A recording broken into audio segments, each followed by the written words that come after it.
তোমার বিচার এখনো হচ্ছে না, এখনো সিবিআই চত্ব দোষীদের ফাঁসি হচ্ছে না এখনো, কেন সিবিআই চত্ব এতদিন হয়ে যাওয়ার পরেও সঠিক বিচার পাচ্ছে না কেন সিবিআই চত্ব। কুলতলি বিধানসভার বিধায়ক গণেশচন্দ্র মণ্ডলের উপস্থিতিতে কুলতলির কাঠখালি থেকে জামতলা বাজার পর্যন্ত 5 কিলোমিটারের পথযাত্রা তৃণমূল কংগ্রেসের।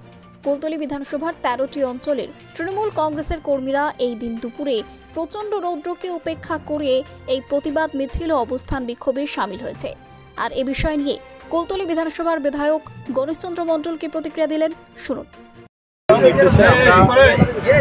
আমাদের পূর্ব ঘোষিত কর্মসূচি অনুযায়ী আজকের আমাদের কুলতলি বিধানসভা তৃণমূল কংগ্রেসের ডাকে আমরা এই আরজিকরের যারা দোষী তাদের অবিলম্বে ফাঁসি দিতে হবে এবং এই আরজিকর নিয়ে যেভাবে সারা দেশ জুড়ে মিথ্যাচার করে ফেসবুক থেকে শুরু করে ভারতীয় জনতা পার্টির নেতৃত্বে যেভাবে নবান্ন অভিযান থেকে শুরু করে সরকারি প্রপার্টি ধ্বংস করছে, তারই প্রতিবাদে আজকে আমাদের কুলতলি বিধানসভা জুড়ে আজকের আমাদের সর্বস্তরের নেতৃত্বরা, তৃণমূল কংগ্রেসের কর্মী সমর্থকরা, সাধারণ গণতন্ত্রপ্রিয় মানুষ আজকের পথে।